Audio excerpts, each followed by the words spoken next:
ಪರಪ್ಪನ ಅಗ್ರಹಾರ ಜೈಲಿನಲ್ಲೇ ಇರಲಿದ್ದಾರೆ ನಟ ದರ್ಶನ್.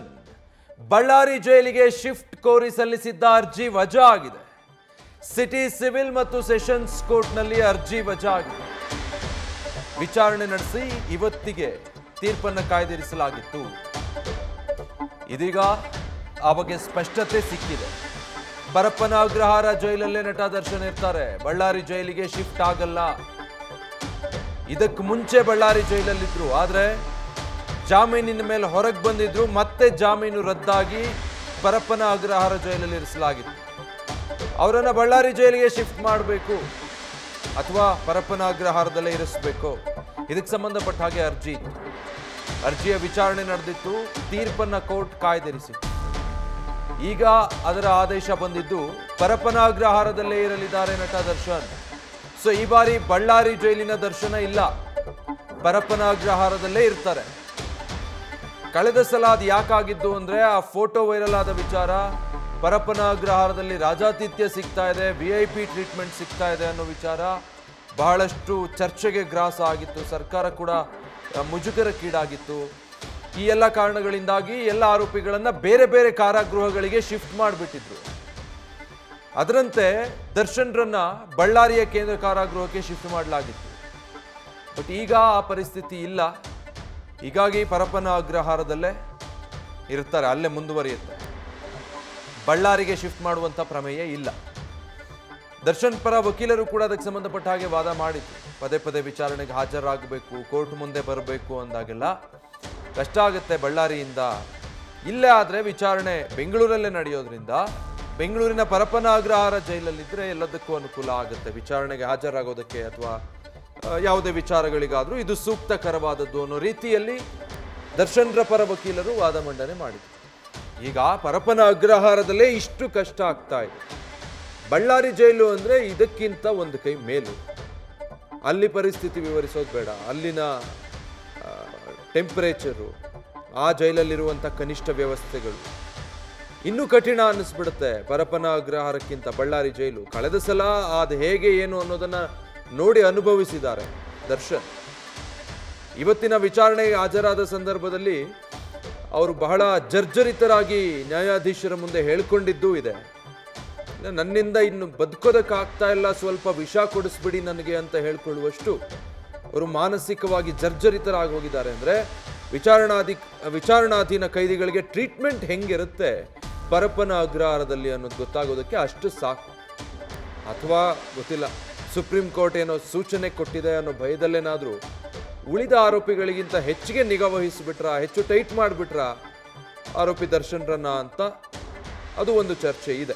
ಗೊತ್ತಿಲ್ಲ. ಅದಕ್ಕೆ ಸಂಬಂಧಪಟ್ಟ ಹಾಗೆ ನ್ಯಾಯಾಧೀಶರು ವರದಿ ತರಿಸ್ಕೊಂಡು ಅದಾದಮೇಲೆ ವಿಚಾರಣಾಧೀನ ಕೈದಿಗಳಿಗೆ ಸಿಗ್ತಾ ಇರೋ ಕನಿಷ್ಠ ಸೌಕರ್ಯವೂ ಸಿಗ್ತಾ ಇದೆಯಾ ಅಥವಾ ಅದರಿಂದನೂ ವಂಚಿತರಾಗಿದ್ದಾರಾ ಅನ್ನೋದನ್ನು ಪರಿಶೀಲಿಸಿ ಅಗತ್ಯವಿದ್ದಲ್ಲಿ ಕಾನೂನಿನ ಪ್ರಕಾರ ಏನು ಸೌಲಭ್ಯ ಕೊಡ್ಬೋದು ಅಷ್ಟನ್ನು ಮಾತ್ರ ನೀಡಬೇಕು. ಇಲ್ಲ ಅಂತ ಹೇಳಿದ್ರೆ ಅದು ಹಕ್ಕಿನ ಉಲ್ಲಂಘನೆ ಆಗುತ್ತೆ. ಸಂವಿಧಾನದ ಪ್ರಕಾರ ಮೂಲಭೂತ ಹಕ್ಕು ಅದು. ಕೈದಿಗಳಾಗಿದ್ರೂ ಕೂಡ ಕನಿಷ್ಠ ಏನು ಸೌಲಭ್ಯ ಬೇಕೋ ಒಬ್ಬ ಮನುಷ್ಯ ಬದುಕೋದಕ್ಕೆ ಅಷ್ಟನ್ನಂತೂ ನೀಡಲೇಬೇಕು. ಅದು ಜೈಲೇ ಆಗಿರಲಿ ಮತ್ತಿನ್ನೊಂದಾಗಿರಲಿ.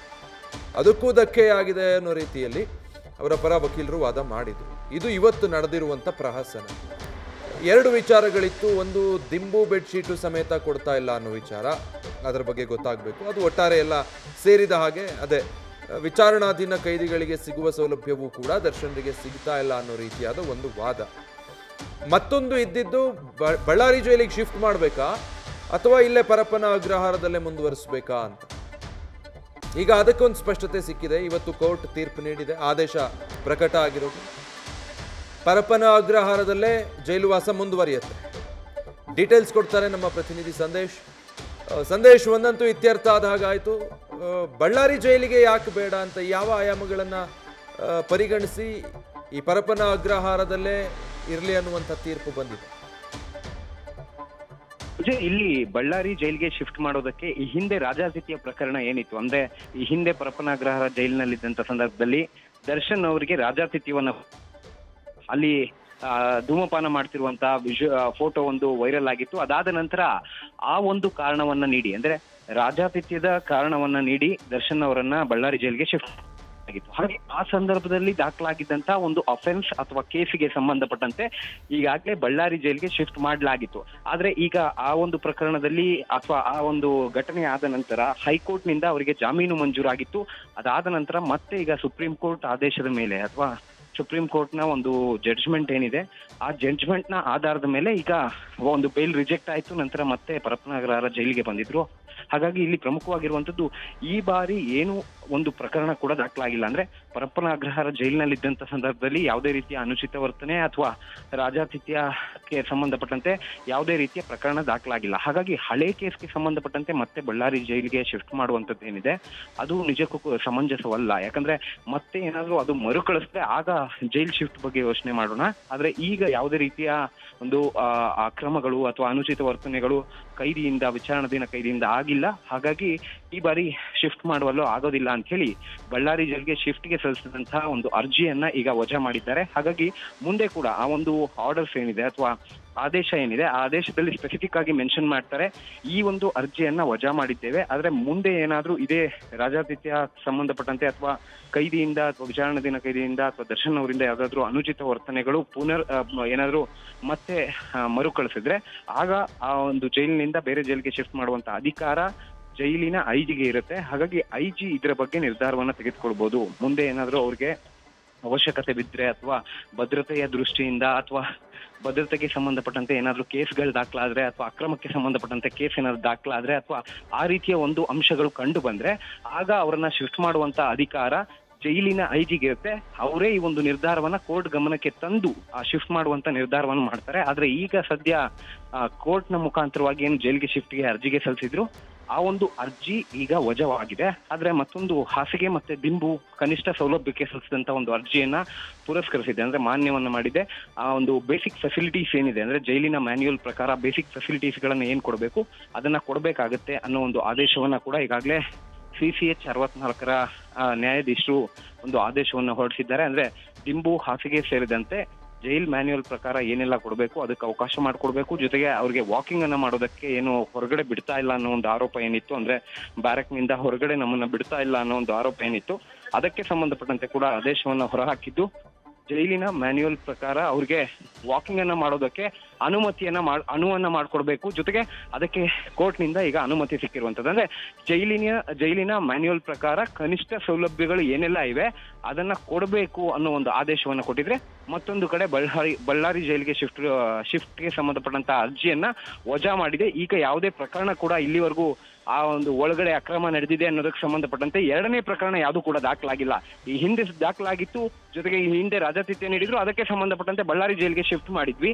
ಆದ್ರೆ ಈ ಬಾರಿ ಯಾವುದೂ ಹೊಸ ಪ್ರಕರಣಗಳಿಲ್ಲ. ಹೀಗಾಗಿ ಈ ಒಂದು ಅರ್ಜಿಯನ್ನ ವಜಾ ಮಾಡ್ತಿದ್ದೀವಿ ಅಂತೇಳಿ ಒಂದು ಆದೇಶವನ್ನ ಹೊರಡಿಸಿರುವಂತದ್ದು. ವಿಜಯ್, ಸಂದೇಶ್, ಈಗ ಇವತ್ತು ದರ್ಶನ್ ಆಡಿದ ಮಾತುಗಳಿತ್ತಲ್ಲ, ವಿಷ ಕೊಡಿಸ್ಬಿಡಿ ಅಂತ ಸೂಪರಿಂಟೆಂಡೆಂಟ್ಗೆ ನಾವು ಸೂಚನೆ ಕೊಡ್ತೀವಿ ಅಂತ ನ್ಯಾಯಾಧೀಶರು ಹೇಳಿದ್ರಲ್ಲ, ಆ ಬಗ್ಗೆ ಏನಾದ್ರೂ ಗಮನ ಹರಿಸಲಾಯ್ತಾ? ವಿಜಯ್, ಇಲ್ಲ. ಬೆಳಗ್ಗೆ ನಡೆದಂತಹ ಒಂದು ಹೇಳಿಕೆಗೆ ಸಂಬಂಧಪಟ್ಟಂತೆ ಯಾವುದೇ ರೀತಿಯ ಒಂದು ವಿಚಾರಣೆ ಕೂಡ ನಡೆಯಲಿಲ್ಲ. ಯಾಕಂದ್ರೆ ಬೆಳಗ್ಗೆ ಅವರು ಕೆಲವೊಂದು ಮನವಿಗಳನ್ನ ನ್ಯಾಯಾಧೀಶರ ಮುಂದೆ ಇಟ್ರು. ಆದ್ರೆ ಆ ಮನವಿಯನ್ನ ಈಗಾಗಲೇ ತೆಗೆದುಕೊಂಡು ಈಗ ಕನಿಷ್ಠ ಸೌಲಭ್ಯ ಅಂತ ಏನು ಹೇಳಿದ್ದಾರೆ ಅಂದ್ರೆ ಬೇಸಿಕ್ ಫೆಸಿಲಿಟೀಸ್ ಗಳನ್ನ ಕೊಡಿ ಅಂತ ಈಗ ಆದೇಶವನ್ನ ಕೊಟ್ಟಿರುವಂತದ್ದು. ಆದ್ರೆ ಬೆಳಗ್ಗೆ ನೀಡಿದಂತ ಸ್ಟೇಟ್ಮೆಂಟ್ಗೆ ಸಂಬಂಧಪಟ್ಟಂತೆ ಯಾವುದೇ ರೀತಿಯ ಆದೇಶವನ್ನ ಕೊಟ್ಟಿಲ್ಲ. ಆದ್ರೆ ಬೆಳಗ್ಗೆ ಕೊಟ್ಟಂತ ಸ್ಟೇಟ್ಮೆಂಟ್ಗೆ ಸಂಬಂಧಪಟ್ಟಂತೆ ಅದಕ್ಕೆ ಪೂರಕವಾಗುವಂತೆ ಕನಿಷ್ಠ ಸೌಲಭ್ಯಗಳನ್ನ ಜೈಲಿನ ಮ್ಯಾನ್ಯುಯಲ್ ಅಂತೆ ಕೊಡಿ ಅಂತೇಳಿ ಈಗ ಆದೇಶವನ್ನ ಈಗ ಹೊರಡಿಸಿರುವಂತದ್ದು. ಹಾಗಾಗಿ ಈಗ ಕನಿಷ್ಠ ಸೌಲಭ್ಯ ಏನಿದೆ ಅಂದ್ರೆ ಜೈಲ್ ಮ್ಯಾನ್ಯುಯಲ್ ನಲ್ಲಿ ಏನಿದೆ ಆ ಎಲ್ಲಾ ಒಂದು ವಸ್ತುಗಳನ್ನ ಒದಗಿಸುವಂತ ಕೆಲಸವನ್ನ ಮಾಡ್ತಾರೆ. ಜೊತೆಗೆ ವಾಕಿಂಗಿಗೆ ಅಂದ್ರೆ ಬ್ಯಾರಕ್ ನಿಂದ ಹೊರಗೆ ಹೋಗೋದಕ್ಕಾಗೋದಿಲ್ಲ, ನನಗೆ ಬಿಸಿಲು ಕೂಡ ನಾನು ನೋಡಿಲ್ಲ ಅನ್ನೋ ಒಂದು ಮಾತನ್ನ ಏನ್ ಹೇಳಿದ್ರು, ಅದಕ್ಕೆ ಸಂಬಂಧಪಟ್ಟಂತೆ ಜೈಲ್ ಮ್ಯಾನ್ಯುಯಲ್ ಪ್ರಕಾರ ವಾಕಿಂಗು ಕೂಡ ದರ್ಶನ್ ಅವರಿಗೆ ಅನುವನ್ನ ಮಾಡ್ಕೊಡ್ಬೇಕು, ಅಂದ್ರೆ ವಾಕಿಂಗ್ ಮಾಡೋದಕ್ಕೆ ಅನುವನ್ನ ಮಾಡ್ಕೊಡ್ಬೇಕು ಅನ್ನೋದನ್ನ ಕೋರ್ಟ್ ಸ್ಪಷ್ಟವಾಗಿ ತಿಳಿಸಿರುವಂತದ್ದು. ಹಾಗಾಗಿ ಈ ಒಂದು ಆದೇಶ ಏನಿದೆ ಬೆಳಗ್ಗೆ ಅವರು ಹೇಳಿದಂತ ಸಮಸ್ಯೆಗಳೇನಿತ್ತು ಅದಕ್ಕೆ ಪೂರಕವಾಗುವಂತ ಒಂದು ಆದೇಶವೇ ಈಗ ಬಂದಿದೆ ಅಂದ್ರೆ ತಪ್ಪಾಗ್ಲಿಕ್ಕಿಲ್ಲ. Vijay, okay, thank you Sandesh.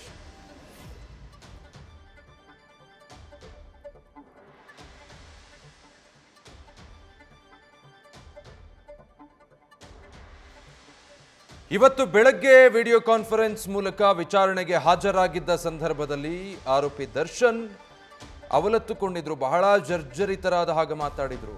ನನಗೆ ವಿಷ ಕೊಡಿಸ್ಬಿಡಿ ಮಹಾಸ್ವಾಮಿ, ನನ್ನಿಂದ ಆಗ್ತಾ ಇಲ್ಲ ಈ ರೀತಿ ಬದುಕೋದಕ್ಕೆ, ಕನಿಷ್ಠದಲ್ಲಿ ಕನಿಷ್ಠ ಸೌಲಭ್ಯ ನನಗೆ ಸಿಗ್ತಾ ಇಲ್ಲ, ಬಿಸಿಲು ನೋಡೆ ಎಷ್ಟೋ ದಿನ ಆಗೋಗಿದೆ, ಬಟ್ಟೆಗಳೆಲ್ಲ ಗಬ್ಬೆದ್ದು ವಾಸನೆ ಬರ್ತಾ ಇದೆ, ಈ ಥರ ಬದುಕೋದಕ್ಕೆ ನನ್ನಿಂದ ಸಾಧ್ಯ ಆಗ್ತಾ ಇಲ್ಲ ಅಂತ ಹೇಳಿ ನ್ಯಾಯಾಧೀಶರ ಬಳಿ ಮನವಿ ಮಾಡ್ಕೊಂಡಿರ್ತಾರೆ. ಕಾರಣ ಏನು ಅಂದರೆ ವಿಚಾರಣಾಧೀನ ಕೈದಿಗಳಿಗೆ ಆ ಜೈಲಿನ ಮ್ಯಾನ್ಯುವಲ್ ಪ್ರಕಾರ ಸಿಗಬೇಕಾಗಿದ್ದ ಕನಿಷ್ಠ ಸೌಲಭ್ಯಗಳು ಕೂಡ ಸಿಕ್ಕಿರೋದಿಲ್ಲ ಅನ್ನೋದು. ಸೊ ಈಗ ಬಂದಿರುವಂಥ ಆದೇಶ ಅದೆಲ್ಲದಕ್ಕೂ ಪೂರಕವಾಗಿದೆ ಅಂತ ಹೇಳಿದ್ರೆ ತಪ್ಪಾಗೋದಿಲ್ಲ. ಬ್ಯಾರಕ್ನಿಂದ ಹೊರಗೆ ಬರ್ಬೋದು ಅಂದರೆ ವಾಕಿಂಗಿಗೆ ಅವಕಾಶ ಇರುತ್ತೆ, ಬಿಸಿಲು ನೋಡ್ಬೋದು, ಬಟ್ಟೆಗಳ ವಿಚಾರ ಮತ್ತು ದಿಂಬು ಬೆಡ್ಶೀಟು ಅದನ್ನು ಕೊಡಬೇಕು. ಜೈಲ್ ಮ್ಯಾನ್ಯುವಲಲ್ಲಿ ಇದೆ ಅದು. ವಿಚಾರಣಾಧೀನ ಕೈದಿಗಳಿಗೆ ಏನೇನೆಲ್ಲ ಒದಗಿಸಬಹುದು, ಯಾವುದಕ್ಕೆ ಅವಕಾಶ ಇಲ್ಲ ಅನ್ನೋದು ಬಹಳ ಸ್ಪಷ್ಟವಾಗಿರುತ್ತೆ. ಸೊ ಅದೆಲ್ಲವನ್ನು ಗಮನದಲ್ಲಿ ಇಟ್ಕೊಂಡು ಯಾವುದಕ್ಕೆ ಅವಕಾಶ ಇದೆ ಅದು ಯಾವುದನ್ನು ಮೊಟಕುಗೊಳಿಸಬೇಡಿ, ಯಾವುದಕ್ಕೆ ಅವಕಾಶ ಇಲ್ಲ ಅವುಗಳನ್ನು ಕೊಡೋದು ಬೇಡ, ಅಥವಾ ಅದಕ್ಕಿಂತ ಹೆಚ್ಚು ಬೇರೆ ರೀತಿ ಸೌಕರ್ಯಗಳು ಕೊಡೋದು ಬೇಡ, ಅದನ್ನು ಬಲಿ ಹಾಕಬೇಕು, ಅದನ್ನು ತಡೆ ಹಿಡಿಬೇಕು ಅಂತ ಹೇಳಿರೋದು. ಕನಿಷ್ಠ ಕೊಡಬೇಕಾಗಿರೋ ಸೌಲಭ್ಯಗಳನ್ನು ಕೂಡ ಕೊಡದೆ ವಂಚಿತರಾಗಿ ಮಾಡೋದು ಅಂತಲ್ಲ. ಹೀಗಾಗಿ ಜೈಲ್ ಮ್ಯಾನ್ಯುವಲ್ ಪ್ರಕಾರ ಒಬ್ಬ ವಿಚಾರಣಾಧೀನ ಕೈದಿಗೆ ಏನೇನು ವ್ಯವಸ್ಥೆ ಇರುತ್ತೆ, ಆತನ ಆಹಾರ, ಮಲಗೋ ವ್ಯವಸ್ಥೆ, ಓಡಾಟಕ್ಕೆ ಅಥವಾ ಅಂದರೆ ವಾಕಿಂಗ್ ಬರೋದು, ವ್ಯಾಯಾಮನೋ, ಇವುಗಳು ಜೈಲಿನ ಮ್ಯಾನ್ಯುವಲ್ ಏನು ಹೇಳುತ್ತೆ ಅದರ ಹಾಗೆ ಅವಕಾಶ ಕೊಡಿ ಅಂತ ಹೇಳಿದ್ದಾರೆ. ಒಂದು ಹಂತಕ್ಕೆ ಸ್ವಲ್ಪ ಒಂದು ಕೊಂಚ ರಿಲೀಫ್ ದರ್ಶನ್ರಿಗೆ ಅಂತ ಹೇಳ್ಬೋದು. ಡೀಟೇಲ್ಸ್ ಕೊಡ್ತಾರೆ ನ್ಯೂಸ್ ರೂಮ್ ಇಂದ ವಿದ್ಯಾಶ್ರೀ ಲೈವ್ ಅಲ್ಲಿ ಜಾಯ್ನ್ ಆಗ್ತಾ ಇದ್ದಾರೆ. ವಿದ್ಯಾ, ಬೆಳಗ್ಗೆ ಏನು ಅವಲತ್ತುಕೊಂಡಿದ್ರು ದರ್ಶನ್, ಅದಕ್ಕೆ ಒಂದು ಪರಿಹಾರ ಅನ್ಬೋದೇನೋ ಬಹುಶಃ ಈ ಕೋರ್ಟ್ನ ಆದೇಶ? ಖಂಡಿತವಾಗ್ಲೂ ವಿಜಯ್, ಕೋರ್ಟ್ ಕೊಟ್ಟಿರುವಂತಹ ಆದೇಶವನ್ನು ಗಮನಿಸಿದ್ರೆ ದರ್ಶನ್ರಿಗೆ ಸ್ವಲ್ಪ ಮಟ್ಟದ ಒಂದು ರಿಲೀಫನ್ನು ಕೊಡುವಂತಹ ಕೆಲಸವನ್ನು ಕೋರ್ಟ್ ಮಾಡಿದೆ ಅಂತಾನೆ ಹೇಳ್ಬೋದು. ಬಟ್ ಇಲ್ಲಿ ಇನ್ನೂ ಒಂದು ಪ್ರಶ್ನೆ ಮೂಡುತ್ತೆ. ಜೈಲು ಮ್ಯಾನ್ಯುವಲ್ ಪ್ರಕಾರ ಒಬ್ಬ ವಿಚಾರಣಾಧೀನ ಕೈದಿಗೆ ಏನೆಲ್ಲ ಕೊಡಬೇಕೋ ಅದನ್ನು ಕೊಡುವಂತಹ ಪ್ರೊವೈಡ್ ಮಾಡುವಂತಹ ಕೆಲಸವನ್ನು ಜೈಲಾಧಿಕಾರಿಗಳು ಮಾಡಬೇಕು ಅನ್ನೋದನ್ನು ಕೋರ್ಟ್ ಹೇಳಿರೋದ್ರಿಂದ ಪ್ರಶ್ನೆ ಮೂಡ್ತಾ ಇರೋದು, ಅಲ್ಲಿಗೆ ಇಷ್ಟು ದಿನಗಳ ಕಾಲ ಇವರು ತೀರಾ ಕಠಿಣವಾಗಿ ನಟ ದರ್ಶನ್ರನ್ನ ಏನಾದರೂ ಟ್ರೀಟ್ ಮಾಡಿಬಿಟ್ರಾ ಅನ್ನುವಂಥ ಪ್ರಶ್ನೆ ಕಾಡ್ಬಿಡುತ್ತೆ. ಅವರಿಗೆ ಜೈಲು ಮ್ಯಾನ್ಯುವಲ್ ಪ್ರಕಾರ ಒಬ್ಬ ವಿಚಾರಣಾಧೀನ ಕೈದಿಗೆ, ದರ್ಶನ್ಗೆ ಅಂತಲ್ಲ, ಒಬ್ಬ ವಿಚಾರಣಾಧೀನ ಕೈದಿಗೆ ಜೈಲಿನಲ್ಲಿ ಏನೆಲ್ಲ ಸವಲತ್ತುಗಳನ್ನು ಕೊಡಬೇಕಾಗಿತ್ತೋ ಅದರಿಂದ ಅವರನ್ನು ದೂರ ಇಡ್ಲಾಗಿತ್ತಾ ಅನ್ನುವಂಥ ಪ್ರಶ್ನೆ ಕಾಡ್ತಾ ಇದೆ. ಆ ಕಾರಣಕ್ಕಾಗಿ ಈ ಮಟ್ಟಿಗೆ ಜರ್ಜರಿತರಾಗಿ ನನ್ಗೆ ವಿಷ ಕೊಡ್ಬಿಡಿ ಸ್ವಾಮಿ ಅಂತ ಹೇಳಿ ನಟ ದರ್ಶನ್ ಕೇಳಿದ್ರಾ ಅನ್ನೋದು ಮೂಡ್ತಾ ಇರುವಂಥ ಪ್ರಶ್ನೆ. ಕೋರ್ಟ್ ಕೊಟ್ಟಿರುವಂಥ ರಿಲೀಫ್ನ ನೀವು ಕೂಡ ಉಲ್ಲೇಖ ಮಾಡ್ತಾ ಇದ್ರಿ. ಹಾಸಿಗೆ, ದಿಂಬು, ದಿಂಬು ಹಾಗೆ ಬೆಡ್ಶೀಟನ್ನು ಕೊಡುವಂಥ ಸೂಚನೆಯನ್ನು ಕೊಟ್ಟಿದೆ. ಎಲ್ಲಕ್ಕಿಂತ ಮುಖ್ಯವಾಗಿ ಅವರು ಬೆಳಗ್ಗೆ ವಿಷ ಕೊಡಿ ಅಂತ ಹೇಳುವಂತಹ ಸಂದರ್ಭದಲ್ಲಿ ಒಂದು ವಿಚಾರವನ್ನು ಉಲ್ಲೇಖ ಮಾಡ್ತಾರೆ. ನಾನು ಬಿಸಿಲು ನೋಡದೆ ತಿಂಗಳಾಗ್ತಾ ಬಂತು ಅಂತ ಹೇಳಿ. ಪರಪ್ಪನ ಅಗ್ರಹಾರ ಜೈಲಿಗೆ ದರ್ಶನ್ ಹೋಗಿ 26 ದಿನ ಆಯಿತು. ಅಲ್ಲಿ ವಿಚಾರಣಾಧೀನ ಕೈದಿಯಾಗಿ ಬ್ಯಾರಾಕ್ನಲ್ಲಿ ಅವರನ್ನು ಇರಿಸಿದ್ದಾರೆ. ಆ ಜೈಲಿನ ಕೊಠಡಿಯಲ್ಲಿ ಅವರನ್ನು ಇರಿಸಿದ್ದಾರೆ. ಆ ಕೊಠಡಿಯಲ್ಲಿ ಅವರನ್ನು ಒಬ್ಬರನ್ನೇ ಇರಿಸಲಾಗಿದೆ. ಆ ಕೊಠಡಿಯಿಂದ ಹೊರಗಡೆ ಬರೋದಕ್ಕೆ ದರ್ಶನ್ಗೆ ಅವಕಾಶವನ್ನ ಕೊಟ್ಟಿಲ್ವಾ ಜೈಲಾಧಿಕಾರಿಗಳು ಅನ್ನುವಂಥ ಪ್ರಶ್ನೆ ಬೆಳಗ್ಗೆ ಮೂಡಿತ್ತು. ಯಾಕಂದ್ರೆ ಅವರು ಆ ರೀತಿಯಾಗಿ ಮನವಿ ಮಾಡಿದ್ದಾರೆ. 21 ತಿಂಗಳಾಗ್ತಾ ಬಂತು ನಾನು ಬಿಸಿಲು ನೋಡಿದೆ ಅಂತ ಹೇಳಿ. ಬಟ್ ಇಲ್ಲಿ ನ್ಯಾಯಾಧೀಶರು ಅವರ ಆ ಮನವಿಯನ್ನ ಪರಿಗಣಿಸಿದ್ದಾರೆ. ಜೈಲಿನ ಮ್ಯಾನ್ಯುವಲ್ ಪ್ರಕಾರ ಒಬ್ಬ ಕೈದಿಗೆ ಎದ್ದು ಓಡಾಡೋದಕ್ಕೆ ಅವಕಾಶ ಕೊಡಬೇಕು, ಆತ ವಾಕಿಂಗ್ ಮಾಡೋದಕ್ಕೆ ಅವಕಾಶ ಕೊಡಬೇಕು, ಅದಕ್ಕೆ ನೀವು ವ್ಯವಸ್ಥೆಯನ್ನ ಮಾಡಿಕೊಡಿ ಅನ್ನುವಂಥ ಸೂಚನೆಯನ್ನ ಜೈಲಾಧಿಕಾರಿಗಳಿಗೆ ನೀಡಲಾಗಿದೆ.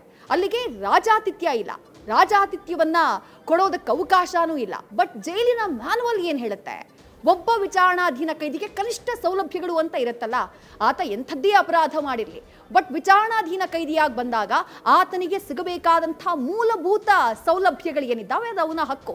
ಆತನಿಗೆ ಕೊಡುವಂತಹ ಕೆಲಸವನ್ನ ಜೈಲಾಧಿಕಾರಿಗಳು ಮಾಡಬೇಕಾಗಿತ್ತು. ಬಟ್ ದರ್ಶನ್ ವಿಚಾರದಲ್ಲಿ ಅದಾಗ್ಲಿಲ್ವಾ ಅನ್ನುವಂಥ ಪ್ರಶ್ನೆ ಈಗ ಕೋರ್ಟ್ನ ಆದೇಶವನ್ನ ನೋಡ್ತಾ ಇದ್ದಾಗ ಮೂಡುತ್ತೆ. ಮತ್ತೊಂದು ಪ್ರಮುಖವಾದಂತಹ ವಿಚಾರ ಇವತ್ತಿನ ಆದೇಶದ್ದು ಏನು ಅಂದ್ರೆ, ಬಳ್ಳಾರಿ ಜೈಲಿಗೆ ಶಿಫ್ಟ್ ಮಾಡಬೇಕು ಅಂತ ಹೇಳಿ ಪ್ರಾಸಿಕ್ಯೂಷನ್ ಅರ್ಜಿಯನ್ನ ಸಲ್ಲಿಸಿತ್ತು.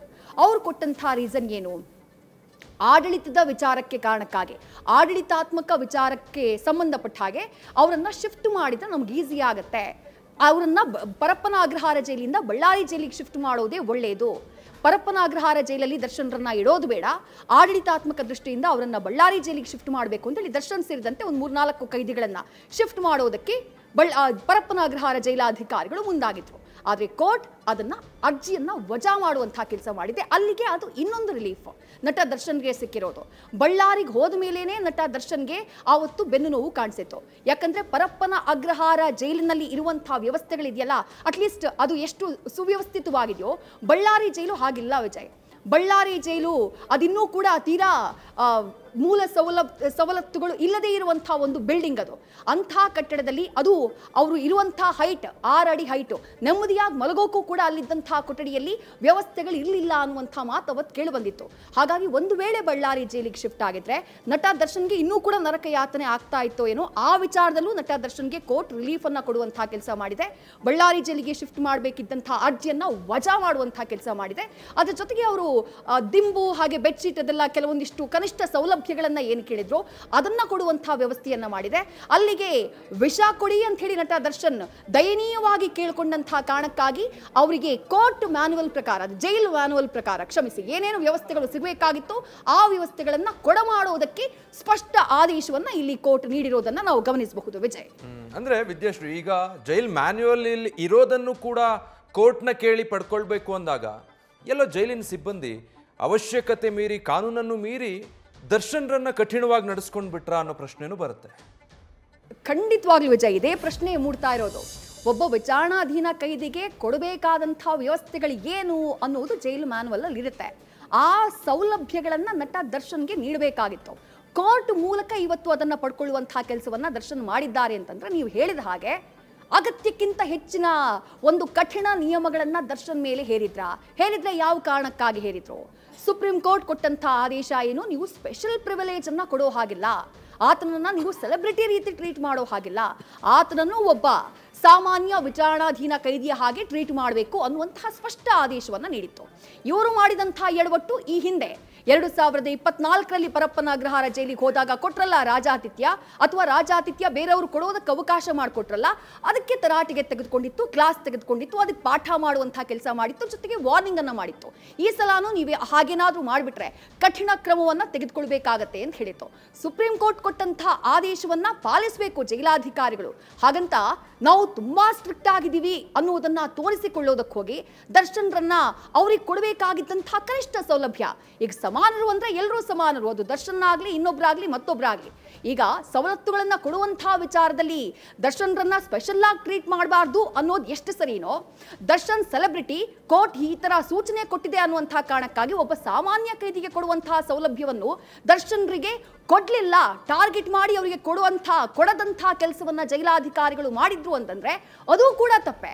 ಇಲ್ಲಿ ಅನುಮಾನ ಮೂಡ್ತಾ ಇರೋದು ಅದೇನೆ, ನೀವು ಹೇಳಿದ ಹಾಗೆ ಒಂದು ಹಾಸಿಗೆ, ದಿಂಬು ಇಂಥ ಸೌಲಭ್ಯವನ್ನ ಪಡೆಯೋದಕ್ಕೂ, ಒಂದು ವಾಕಿಂಗ್ ಮಾಡೋದಕ್ಕೆ ಅವಕಾಶ ಕೇಳೋದಕ್ಕೂ ಕೋರ್ಟಿಗೆ ಹೋಗ್ಬೇಕಾಯ್ತಲ್ಲ ದರ್ಶನ್ ಅಂತಂದ್ರೆ ಅದೆಲ್ಲದ್ರಿಂದ ಇವರನ್ನ ದೂರ ಇಡುವಂತಹ ಕೆಲಸವನ್ನ ಜೈಲಾಧಿಕಾರಿಗಳು ಹಾಗಾದ್ರೆ ಮಾಡಿದ್ರಾ ಅನ್ನುವಂತಹ ಪ್ರಶ್ನೆ ಇಲ್ಲಿ ಮೂಡುವಂಥದ್ದು ಸಹಜ Vijay. Thank you Vidyashree. News First, ನಿರ್ಭೀತಿಯಿಂದ ನಿಮ್ಮ ಪರವಾಗಿ.